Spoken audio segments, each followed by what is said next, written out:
Hello दोस्तों, मैं धनंजय गुप्ता आपका स्वागत करता हूं आज एक नई वीडियो में। आज के इस वीडियो की हमारे टॉपिक है सल्फर डाइऑक्साइड की रासायनिक गुण, chemical properties of sulphur dioxide. यदि बात करें हम पिछली वीडियोज की, तो पिछली एक वीडियो में हमने बात किया था सल्फर डाइऑक्साइड के निर्माण की विधियों पर, जहाँ पे हमने सल्फर डाइऑक्साइड के निर्माण की विधियों को बहुत सिंप्लीफाइड कर दिया था, बहुत सिस्टमेटिक बना दिया था आपके समझने के लिए। यदि आपने उस वीडियो को नहीं देखी है तो आप पहले डिस्क्रिप्शन बॉक्स में दिए गए लिंक से उस वीडियो को देख लें। उसके बाद की वीडियो में हमने पढ़ा सल्फर डाइऑक्साइड के भौतिक गुण, जहाँ पर मैंने आपको प्रत्येक पॉइंट को बहुत अच्छे से मेमोराइज कराया था, आपके डेली लाइफ से रिलेट कराकर। तो यदि आपने उस वीडियो को नहीं देखा है तो आप पहले उन दोनों वीडियोज़ को देखें। उसके बाद जब आप इस वीडियो को देखेंगे तो सल्फर डाइऑक्साइड का पूरा कॉन्सेप्ट आपके माइंड में बहुत ही अच्छे से फीड हो जाएगा। तो चलिए अब बिना समय गंवाए आज की इस वीडियो को स्टार्ट करते हैं। हेडिंग लगाते हैं सल्फर डाइऑक्साइड यानी कि SO2 के रासायनिक गुण। आज की इस वीडियो में कुछ रासायनिक गुणों को हम बहुत ही सिस्टमेटिक और सरल शब्दों में पढ़ेंगे, और इस क्रम में जो पहला रासायनिक गुण हम पढ़ने वाले हैं वह है जल से अभिक्रिया। तो चलिए स्टार्ट करते हैं।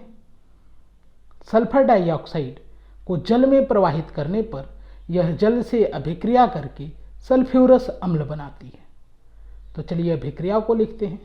तो देखिए सल्फर डाइऑक्साइड यानी कि SO2, इसको हमने जल में प्रवाहित किया तो सल्फर डाइऑक्साइड और जल आपस में अभिक्रिया कर लेते हैं और इससे निर्माण होता है H2SO3 यानी कि सल्फ्यूरस अम्ल का। यह अभिक्रिया उत्क्रमणी दिखाई गई है, अर्थात सल्फर डाइऑक्साइड जल से अभिक्रिया करेगा तो सल्फ्यूरस अम्ल का निर्माण भी हो सकता है। और आप जानते हैं सल्फ्यूरस अम्ल काफ़ी अस्थायी है, तो ये फिर से सल्फर डाइऑक्साइड और जल में अपघटित भी हो सकता है, इसलिए यहाँ पर उत्क्रमणी का चिन्ह आपको दिखाया गया है। इस अभिक्रिया में कुछ नहीं है, बस आपको सब जितने भी यहाँ परमाणु हैं सबको एक साथ अरेंज कर लेना है, आपको उत्पाद प्राप्त हो जाएगा। आपने क्लास 11th में भी ये अभिक्रिया पढ़ी है। जब आपने पढ़ा था पर्यावरणीय रसायन, तो वहाँ पे आपने पढ़ा था सल्फर डाइऑक्साइड अम्ल वर्षा के लिए जिम्मेदार गैस है। वहाँ पर भी आपने देखा था सल्फर डाइऑक्साइड जल से अभिक्रिया करके अम्ल का निर्माण करती है। जो सल्फर डाइऑक्साइड की जल से अभिक्रिया है, यह इसके अम्लीय प्रवृत्ति को भी प्रदर्शित करती है, क्योंकि आप जानते हैं कि यदि कोई ऑक्साइड जल से अभिक्रिया करके अम्ल बनाए तो उस ऑक्साइड की प्रवृत्ति को हम अम्लीय कहते हैं। तो इस आधार पे हम कह सकते हैं सल्फर डाइऑक्साइड एक अम्लीय ऑक्साइड है। वैसे भी आपने सुना होगा कि अधातुओं के ऑक्साइड प्रायः अम्लीय ऑक्साइड होते हैं। तो इस तरह से आप इस अभिक्रिया को बहुत आसानी से याद रख सकते हैं। उम्मीद है कि ये बातें आपको समझ में आ गई हैं। तो चलिए दूसरे गुण की तरफ चलते हैं। हम देखते हैं क्षारों से अभिक्रिया। तो चलिए स्टार्ट करते हैं। सल्फर डाइऑक्साइड की अभिक्रिया क्षार से कराने पर सल्फाइड प्राप्त होते हैं। सल्फाइड क्या होता है ये अभी आपको अभिक्रिया लिखते समय ध्यान में आ जाएगा, मैं आपको समझा दूंगा। तो जैसे यहाँ पर हमने क्षार के रूप में सोडियम हाइड्रोक्साइड लिया है। आप जानते हैं सोडियम हाइड्रोक्साइड एक प्रबल क्षार है, और इसकी अभिक्रिया हमने कराई है सल्फर डाइऑक्साइड से। एक्चुअल में ये जो सोडियम हाइड्रोक्साइड है, यहाँ पर हमने सोडियम एक हाइड्रोक्साइड के जलीय विलयन को लिया है और इसमें हमने सल्फर डाइऑक्साइड गैस को प्रवाहित किया है। तो यहाँ पे निर्माण होता है Na2SO3 का, जिसको हम कहते हैं सोडियम सल्फाइड। तो उम्मीद है आपको समझ में आ गया होगा सल्फाइड का अर्थ क्या है। तो सल्फाइड का अर्थ होता है SO3 2-, मतलब SO3 जिसकी ऑक्सीकरण अवस्था -2 होती है, इसको सल्फाइड कहते हैं। अगर ये SO4 होता तो उसको आप सल्फेट कहते हैं। तो इसको हम कहेंगे सोडियम सल्फाइड। यदि यहाँ पे सोडियम हाइड्रोक्साइड रखेंगे तो यहाँ पे सोडियम सल्फाइड प्राप्त होगा, यहाँ पे पोटेशियम हाइड्रोक्साइड रखेंगे तो यहाँ पे पोटेशियम सल्फाइड प्राप्त होगा। इसलिए यहाँ पर मैंने केवल सल्फाइड ही लिखा है। और साथ ही इस अभिक्रिया में जल का भी निर्माण होता है। ये अभिक्रिया आपको NCERT की बुक में ऐसे ही मिलेगी, लेकिन अभी मैं इसको और सिंप्लीफाइड करूंगा ताकि आपको इसमें कोई दिक्कत ना हो कि ये अभिक्रिया हम कैसे याद रखें या किस प्रकार ये अभिक्रिया होती है और किस प्रकार ये उत्पाद बनते हैं।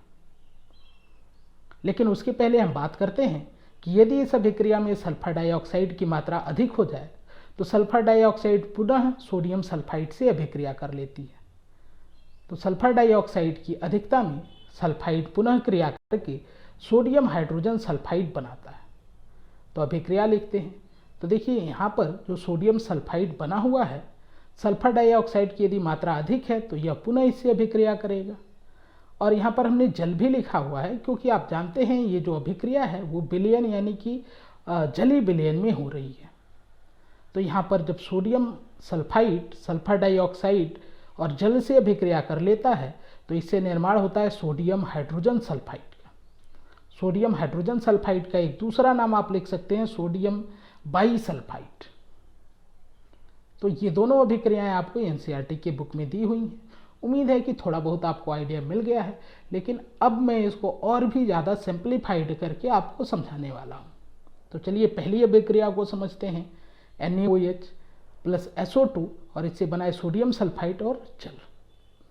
तो देखिए यहाँ पर हमने अभिक्रिया को लिख लिया है। अब इसको मैं थोड़ा एक्सप्लेन करने वाला हूँ।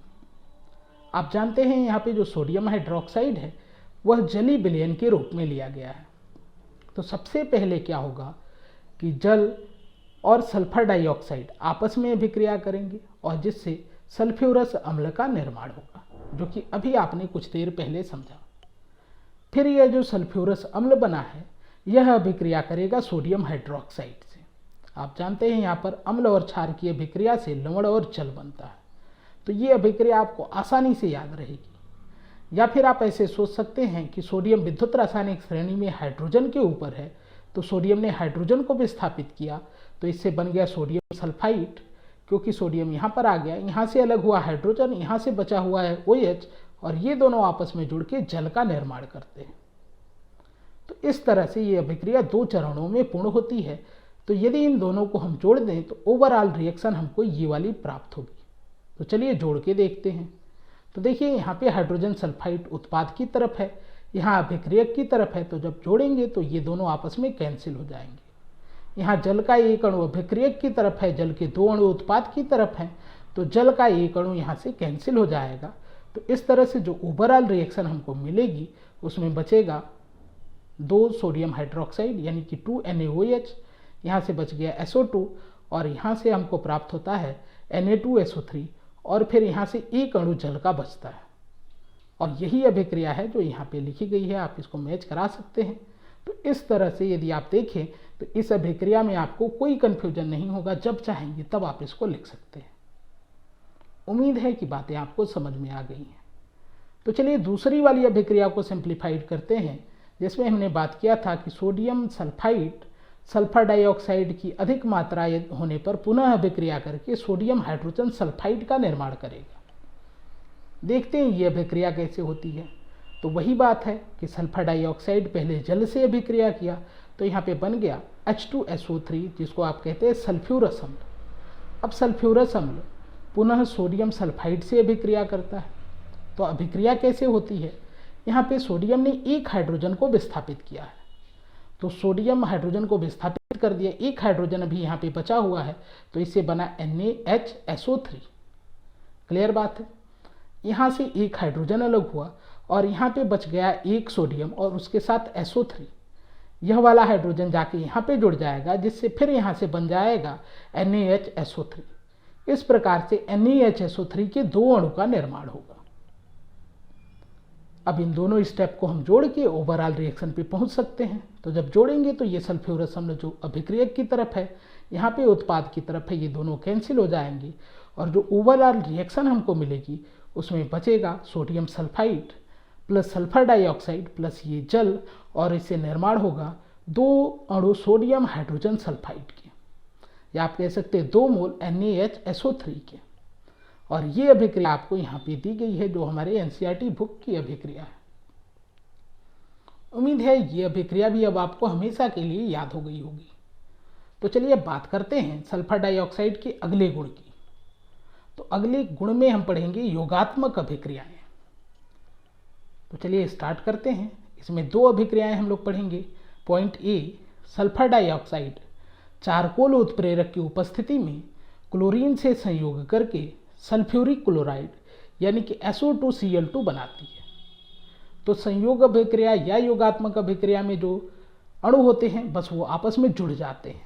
जैसे देखें यहाँ पर SO2 और Cl2 इन दोनों की अभिक्रिया हमने कराई। यहाँ पे चारकोल उत्प्रेरक की उपस्थिति है, आप एरो पे लिख सकते हैं चारकोल। तो ये दोनों अणु आपस में जुड़ जाएंगे और निर्माण हो जाएगा SO2Cl2 का, जिसको हम कहते हैं सल्फ्यूरिक क्लोराइड। तो इस प्रकार से ये अभिक्रिया होती है। चलिए दूसरी अभिक्रिया को देखते हैं। वेनोडियम पेंटाऑक्साइड उत्प्रेरक की उपस्थिति में सल्फर डाइऑक्साइड ऑक्सीजन से संयोग करके सल्फर ट्राइऑक्साइड बनाती है। ये अभिक्रिया काफ़ी इंपॉर्टेंट है, आपने इसको कई बार पढ़ा है। यह अभिक्रिया संपर्क विधि का एक चरण भी है। तो यहाँ पर क्या होगा, सल्फर डाइऑक्साइड गैस होगी जिसका योग कराएंगे या संयोग कराएंगे ऑक्सीजन से। तो ये इसके साथ जुड़ जाएगी और इससे बनेगा 2 मोल SO3 का। लेकिन यह अभिक्रिया उत्क्रमणीय अभिक्रिया होती है और साथ में यहाँ पर उत्प्रेरक के रूप में काम करता है वेनोडियम पेंटाऑक्साइड, जो कि काफ़ी इंपॉर्टेंट अभिक्रिया है। ये पूरी इनऑर्गेनिक में आपको कई बार मिलती है। तो ध्यान रखें कि सल्फर डाइऑक्साइड ऑक्सीजन से संयोग करके सल्फर ट्राइऑक्साइड बनाती है और इस अभिक्रिया में उत्प्रेरक वेनोडियम पेंटाऑक्साइड होता है और यह अभिक्रिया सल्फ्यूरिक अम्ल के निर्माण की विधि से संबंधित है। जब हम पढ़ेंगे सल्फ्यूरिक अम्ल तो वहाँ पे हम जब संपर्क विधि पढ़ेंगे तो वहाँ पे इस अभिक्रिया का हम लोग यूज करेंगे। तो कई बार सीधा आपसे क्वेश्चन आता है कि जो कॉन्टैक्ट प्रोसेस है, जिसको हिंदी में संपर्क विधि कहते हैं, उसमें कौन से उत्प्रेरक का हम यूज करते हैं। तो वहाँ पे सीधा आंसर हो जाता है वेनोडियम पेंटाऑक्साइड।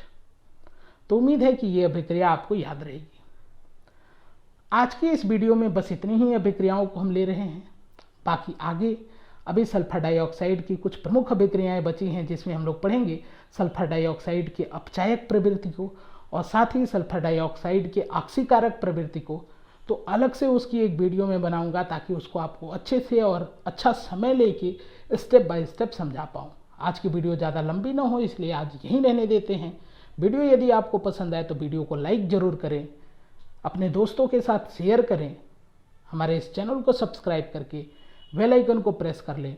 वीडियो से संबंधित अपने विचार को कमेंट बॉक्स में ज़रूर लिखें। आपके कमेंट से मैं अपनी वीडियो में दिन प्रतिदिन सुधार कर रहा हूँ। आज की ये वीडियो देखने के लिए, हमारे इस चैनल से जुड़ने के लिए आपका धन्यवाद। मिलते हैं आपसे सल्फर डाइऑक्साइड की कुछ अन्य रासायनिक गुणों के साथ। Thank you.